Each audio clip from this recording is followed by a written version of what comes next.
What do you do when the world decides you are finished?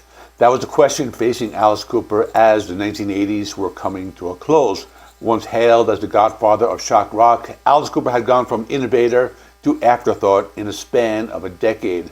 Punk had happened, new wave had happened, glam metal now ruled MTV, and for a long time Alice Cooper seemed like a relic of a different era. So how did Alice Cooper not only survive the 1980s, but come roaring back with one of the biggest hits of his entire career? The answer is Trash. This was one of the first Alice Cooper albums that I had ever bought. I was about 18 years old when it came out and just getting into rock and metal music.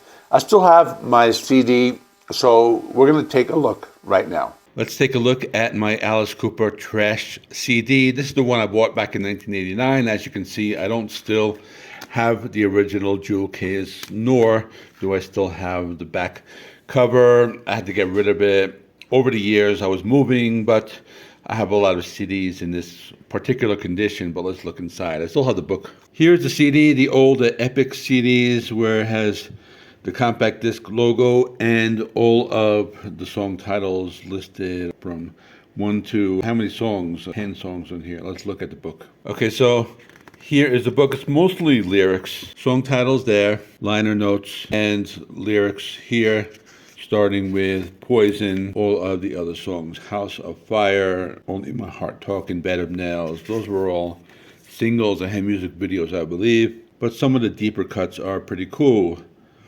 Like I'm Your Gun, that's a pretty cool song. And that's really it. It just shows 1989. Back cover, the second photo of Alice Cooper. And that's basically it. Back to the video. To understand why Trash mattered so much, you have to understand where Alice Cooper had been.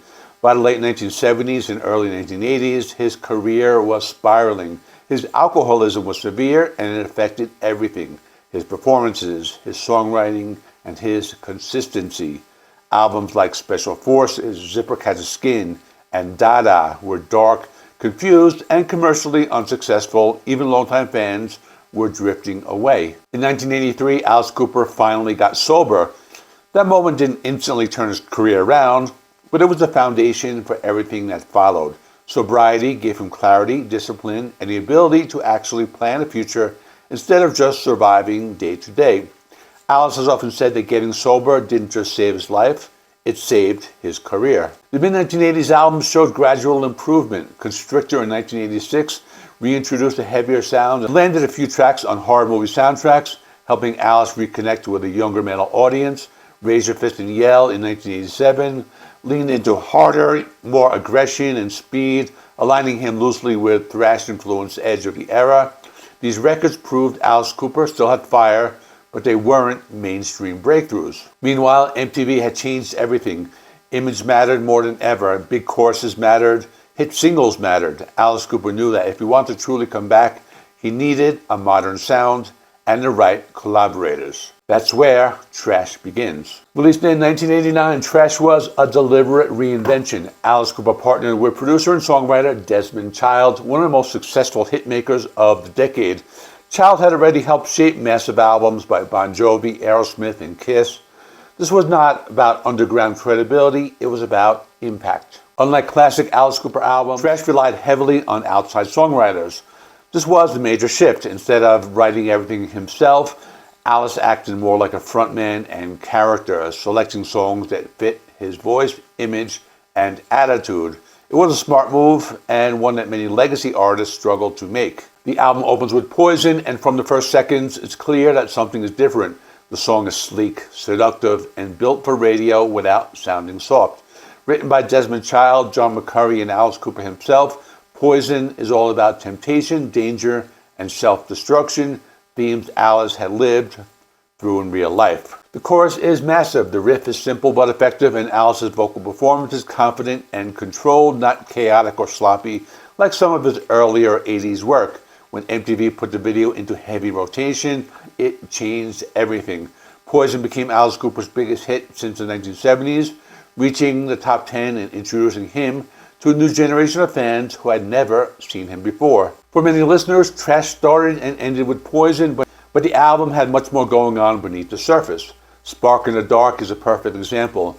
Co-written with Desmond Child and Jack Ponte, the song leans heavily into glam metal sound of the era, complete with glossy production and a sing-along chorus. Lyrically, it's playful and suggestive, showing that Alice could still be provocative without relying on guillotines or fake blood. House of Fire is another standout, written by Desmond Child and Joan Jett. The song brings a tougher, street-level edge to the album. It's rawer than Poison, driven by attitude more than melody.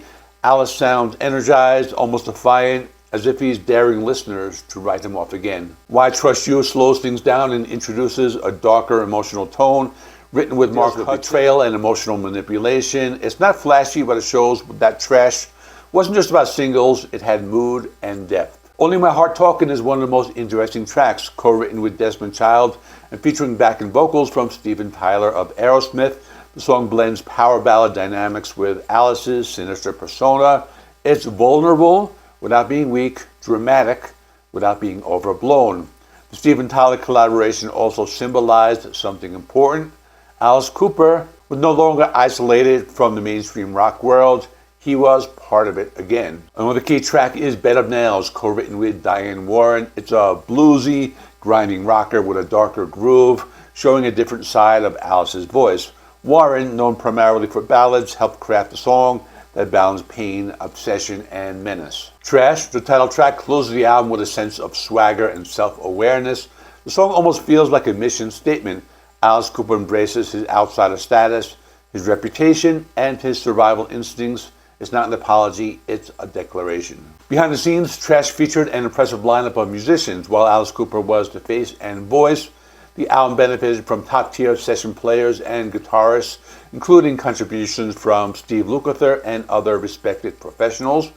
Playing is tight, polished, and intentional, exactly what the album needed to complete in 1989. Critics were divided at the time. Some accused Alice Cooper of chasing trends or abandoning his roots.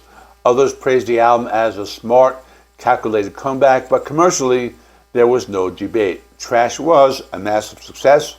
It went platinum, restored Alice Cooper to headline status, and put him back on MTV in heavy rotation. More importantly, Trash changed the narrative around Alice Cooper. He was no longer viewed as a washed-up shock rocker clinging to past glory. He was a survivor, an adapter, an artist who understood when to evolve. The success of Trash carried over into the early 1990s with albums like Hey Stupid, which continued the collaborative, hit-driven approach, while musical trends would eventually shift again. Alice Cooper never fell back into irrelevance the way he had earlier in the decade. So back to the question we asked at the beginning, what do you do when the world decides you are finished? If you're Alice Cooper, you get sober, you swallow your pride, you surround yourself with the right collaborators, and you reinvent yourself without losing your identity.